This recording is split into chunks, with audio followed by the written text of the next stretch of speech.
Hi guys! It's me Michelle and welcome to my YouTube channel. So ngayon ipapakita ko po sa inyo kung ano yung mga dala-dala ko galing sa Pilipinas.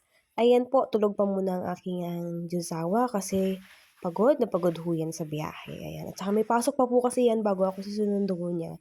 Ayan. Tapos, ayan nga po, ipapakita ko sa inyo kung ano yung mga baon ko galing sa Pinas. Ayan. So, set up muna natin ang ating camera nang makita niyo ako mga guys. Ayan.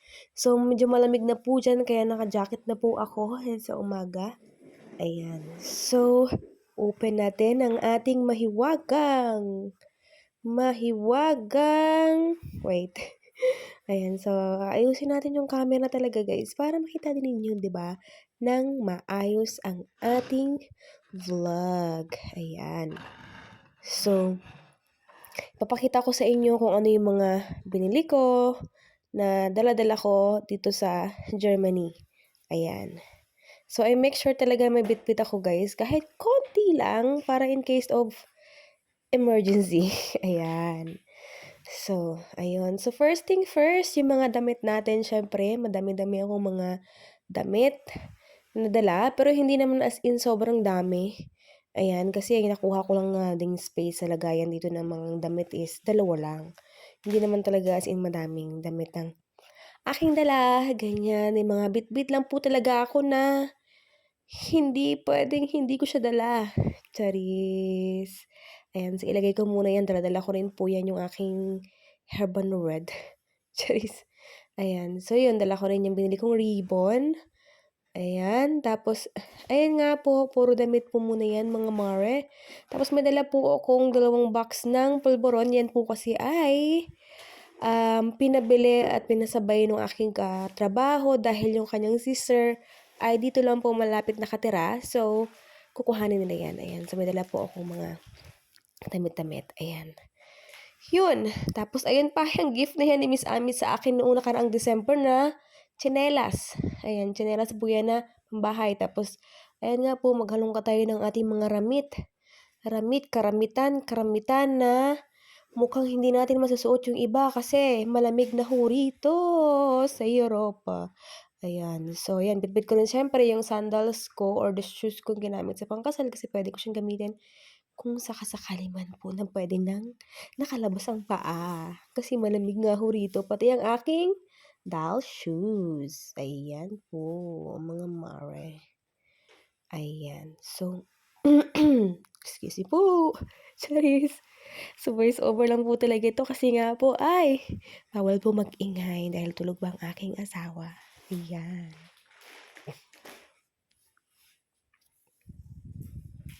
Ayan, madali na akong lotion. Of course, di pwede mawala ang lotion nating Silka, mga mare. Siyempre, pag naubos yun, wala na.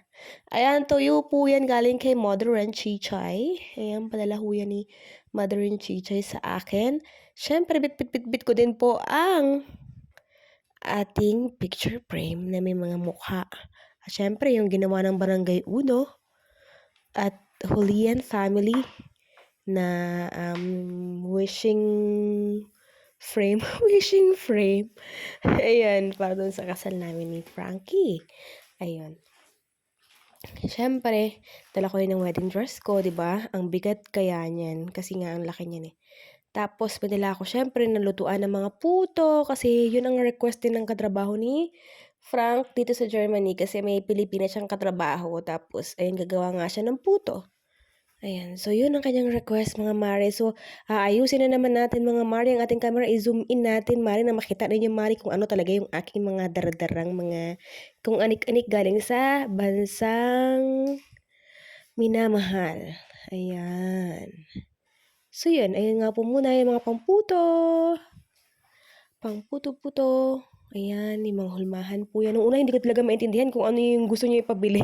Kasi, puto form. Akala ko, photo paper. Kasi form. Yung pala, hulmahan ng puto mga mare. Ayan, so yan, ipit na siya. Tapos bumili din ako syempre niyan kasi gagawa ko ng kung anik-anik dito sa bahay. Ayan, alam niyo naman, milig tayong experiment. Dala din siya tayong payong in case of maulan. Tag-ulan na nga mo pala dito. Ayan, syempre, yung kit ko. Alam mo naman yon yung glow up, blooming kit. Ha? may ganun. Ayan, so wait lang guys, medyo hinihingal ako sa ating voice over for today's video. Ayan. What's is in the other side of the world? Ayan, mga Marshi. Ayan, so ino-open na natin yung kabilang side. Siyempre, yung aking mga towelettes. Hindi naman pwedeng maiwanan ng mga towelettes kasi in case of. Tapos siyempre, mga damit na naman iyan, mga mare. Ayan, mga damit. Marami-raming mga ramit-ramit. Pero, yun. Hindi naman pala ganun kadami. Ayan. As in, dalawa nga lang dito yung anuhan eh. Ayan. So, yun. Ayusin ko muna yung aking mga damit. Sobrang dami kong damit na naiwan at mga pinamigay kasi guys. Hindi na kaya. Ayun, madala po ako. Ayan nga po, isa pa po pala yan sa request ng katrabaho ni Frank. Ayan po ay barley powder. Ayan din, syempre yung the rest pa ng mga puto. Puto hulmahan.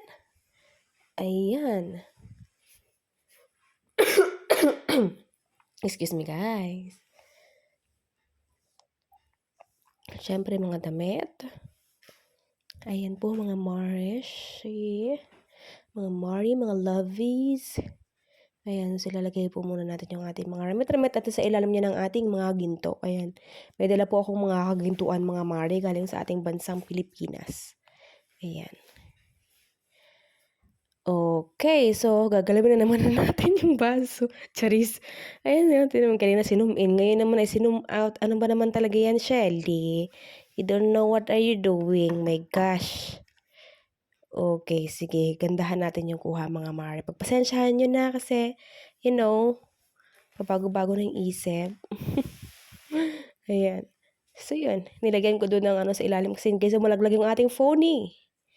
Ayan. So, nakalagay na po dyan lahat. So, simulan na po natin ang ating mga ginto. Ayan. May nor cubes po ako, Mare. Mga dalang nor cubes ako. Meron po ako ng shrimp, pork, at chicken. Of course, another tuyo, mga Mare. May bit-bit akong tuyo, mga Mare. Ayan, tuyo. Dalawang tuyo na yan, Mare. Yung blue, galing kay Mother Renchi. Yung red, akin. Pasensya na mga guys, medyo yung umang lamig. Ayan, yung Jane ramen na mild lang po siya. So, magagamit na po namin yan for today kasi po ay malamig dito. Ayan. Dalawang Jane ramen po na mild ang aking bit-bit. Tapos, dala din po ako noong ating ginger bone na candy. Ayan. Kasi maganda yun sa lalamunan in case of course, the black coffee. Kahit na may coffee naman dito. So, yun, nagbit-bit ako ng kape. In case gusto mo yung Nescafe. Tapos, syempre, yung paborito nating Pancit Canton. I have 3 sweet and spicy. Ayan. Tapos, nag-iisang chili mansi. Ayan. Kasi favorite ko po ang sweet and spicy. Tapos, isa lang yung chili mansi na bit-bit ko. Ayan. So, yan lang. Konti lang talaga yan kasi nga, ayaw naman natin na maano tayo mga UTI. Charis. Ayan. So, hindi naman nagkakainin ng sabay-sabay yan, syempre. Of course, the Skyflakes for the coffee. Kahit na may tinapay naman dito. Ay, nako po, mga Mars. Takot ako magutom. Ayan, meron po akong gravy mix. Ayan, yung madaling gawin. Ganun. Wala ba yan dito? Ayan. Tapos, ayun. Ayun, tatlo yan. And then, ang sunod na ginto natin, guys, is ayan, yung mga corn or chicken soup, kanyan. Dalawa yan, isang corn, shrimp, tsaka corn chicken. Tapos, of course, sinigang ganggang mix. Nagdala ako ng sinigang mix, 4 yata yan, o 5? 4 guys, kasi I want to make a sinigang, especially for this cold weather. Ayan yung ating additional na nor cubes. Ayan. Tapos, syempre, meron kasunod dyan mga Mare. Ang sotang ho nag-iisa. Ayan lang yan. Sotang ho nag-iisa. Ayan. Tapos, syempre, may mga pa tayong bitbit. Ayan, may namnam. May dala akong namnam. Ayan. Tapos, of course, the spaghetti sauce sweet style. Ayan, dala ko yung maliit lang. Good for half kilo lang. Ayun lang yung binitbit ko, nag-iisa lang talaga siya. Kasi baka nga mag-excess tayo ng luggage. May dala po tayong 2 corned beef, Argentina corned beef po yan. Ayan, 2 po yung nabitbit ko mga Mars. Tapos, ang sumunod po niyan ay 2 Spanish sardines, my favorite. Ay, hahanap ako niyan dito pagka naubos ko yung 2 yan. Masarap kasi yan, maanghang. And of course, the mega sardines. Panglagay natin yun sa sotanghon. Ganun, 2 lang yung binili ko, guys. Konti lang talaga kasi nga, alam niyo yun, baka excess. Diba? Wag na tayo. Tapos may binili ako na maliit lang na what you call that one? Pulburon. Para sa self. Ayan. Tapos,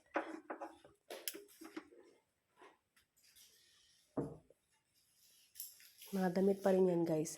May dala akong mga gamot, ganyan. Kasi in case of kailanganin natin ng gamot, mga mare. Ganun. Yun. Nag-isa ako dito ngayon sa bahay, kaya ako nagpo-voice over mga Marsh. Ayan.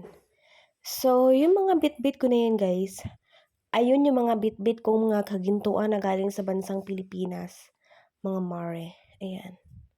So, ayan ang ating mga bit-bit.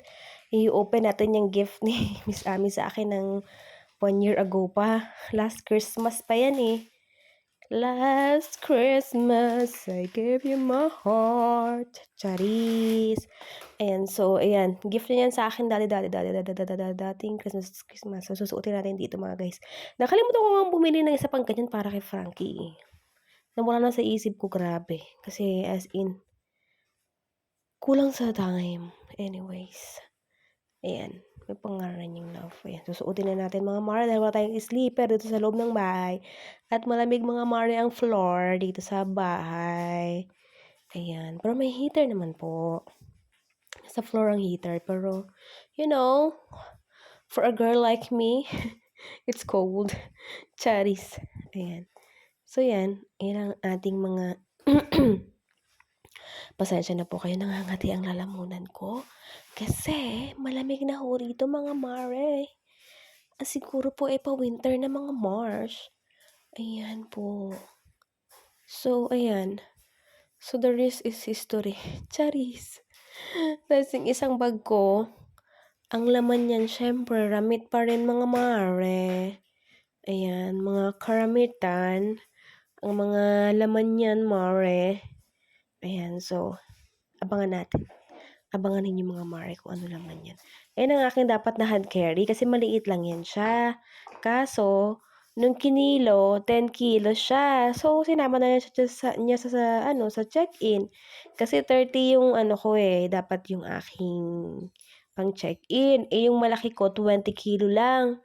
Tapos, nung kinilo niya, yung isa kong 10 kilo, sabi niya, i-check-in mo kasi allowed ka pang mag-check-in ng 10 kilo, check-in mo na rin yan. Tapos, sabi niya ganun, kung may bit-bit ka pa, pwede ka pa mag-bit-bit ng 7 kilo for the hand carry sa taas. Sabi ko, wala naman akong ibang dala, ito lang. Tsaka yung mga documents na nasa nasa sandobag. Sandobag. Ayan. Kaya ayun ang bit-bit ko sa loob na lang ng eroplano, yung aking sandobag na may lamang mga documents, ganyan. Kasi andun din yung mga aking documents na mga importante. Nandun din ang aking Bible. Dadala ko yung Bible ko. Ayun. So, ayan mga Marsh. Bit-bit natin yan, mga Marsh. Lahat. Ayan. So, may mga gas-gas pala siya. Nagasgasan ng aking mga luggage, mga mare. Siguro sa paglagay, ganun. Nagasgas talaga sila. Kasi alam niyo naman, hindi naman siya as in, lokal lang. Lokal. Ganun. So, ayan. Mga ramit yan, mga Marsh. Ang aking mga dala, mga Marsh. Mga ramit, ayun, mga panyo. Ayan. Tapos, dala ko syempre yung galing sa HSIS na bag. Tsaka yung bigay sa akin nito kung nag-Amsterdam siya na bag din. Mga sandobag. Sandobag? Ano ba tawag dyan? Sandobag, eco bag, tote bag. Hindi ko alam kung sino. Kung ano yung tawag doon. Ayan. Tapos siyempre dala ko yung mga kawalitan, yung isa galing din yan kay Doc, tapos yung isa naman ay galing yan kay Ate Glenda. Ayan, pero walang mga laman yan, mga Marsh. Dala-dala ko sila kasi they were my, they were the gift. At 'pag mga gift talaga hindi ko na gini-give up guys, hindi ko gini-give up. Kasi nga siyempre gift yun sa akin, gano'n. So, yeah, let's continue to unpack what is inside the pack. Ayan, tapos yung ayun mga papel. Dala-dala ko siyempre yung mga aking sunglasses. Char! Sunglasses. Ayan. Tapos siyempre ang bigay ni Miss Ampis sa'kin na cup for hot and cold. Bigay niya yan sa akin. So, binitbit ko rin siya. At syempre may salon pass. Salon pass. Charis. Syempre, bitbit ko rin ang aking Strash Tab. Ang ating vitamina. Of course, ang ating mga kagamutan. Ayan. Mga gamot yung mga nandyan sa mga baggage natin. Baggage. Yung sa luggage na yan. Ayan. Tapos syempre, ayan ay mga kaanuhan yan, mga kapantihan at mga kabrahan at mga kamedyasan yan. Yung pinubuksan na yan. Kasi ilalagay ko dyan yung mga iba na mga siningit ko na kailangan pala nakalimutan ko. Ayan, ganun. Ganun. Ayan, so, yeah. Ayun yun siya mga Marsh. Ang dami, diba? Ang dami kong mga kabitbitan at kaek-ekang bitbit, ganyan. Pero yeah, that's life. Ikaw ba naman ang wala sa bahay? Tapos, ayan, syempre, dala ko yung bigay din sa akin na gift ni Doc noong last December. I think 2 years ago, ganyan. Yan. Din yan, hot and cold din yan siya. Yan, so gusto ko yan siya kasi nga pink. I love pink, you know that. Ayan, tapos syempre, yung aking ginamit yung kinasala ko, yung veil ko, yung mga damit ko. Ayan, syempre guys, diba maghubad tayo dito. Charis. Sabi nga rin sa akin ng aking asawa, wag ako masyadong magbibili ng mga damit kasi bibili na naman dito. Pero hindi ko talaga kaya yung give up yung iba kong damit. Kaya yung mga dala kong damit guys, yun talaga yung pinakamahal kong damit. Hindi yung mahal yung presyo Mahal ko, yung love ko. Ganyan. Siyempre may dala din akong ano yan. Galing yan sa aking kapatid dahil yung anak ng auntie namin sa Pasig ay umuwi galing Japan. So madami siyang dalang mga chocolate tsaka mga Swiss Miss galing sa Japan dahil doon po yung nag-work sa Japan. Nurse po siya doon sa Japan. So yeah, so umuwi siya, madami siyang bitbit. So dahil nagkita kami ng aking sister, nagdala siya para sa akin. Siyempre, dala kong diploma ko. Baka sabihin, hindi ka graduate. Charing! Ayun yung mga karamitan na ang mga sumunod dyan, mga Marsh. Ang aking mga karamitan na napakarami. Ayun, mga Mar. Wala nang masyadong importante dyan, Charis. Kasi nailabas na natin ang mga ginto. Ang mga ginto dyan sa loob ng aking luggage. Ayan. So, the rest is mga damit ko na po yan, na mga, love ko, na mga damit. Ayan, so, yeah. Pero yung mga iba naman na mga damit na kahit love ko, give up ko na muna ko na sila kasi hindi talaga kaya. Hindi talaga sila kayang bitbitin. Ganyan. So, yeah, ganun talaga pagka hindi na kaya, give up na. Ay, ganun. Ayan. So, ayusin natin ang lahat ng mga kagamitan at lahat ng mga kailanganin natin. So, ayun lang guys, yung mga laman na yan, ipapakita ko sa inyo ng medyo malapitan. Charis. Kaway-kaway pa, mga mare. Ayan, yung jacket ko pala niya guys, ay couple jacket namin yan na mag-asawa. May ganyan din si Frankie. Ayan din yung kanya. Itulog pa siya. Tapos ayan yung ating mga kagintuan guys na galing sa ating mahal na bansang Pilipinas. Ayun, so that's it guys. Sana enjoy nyo. Bye! Subscribe!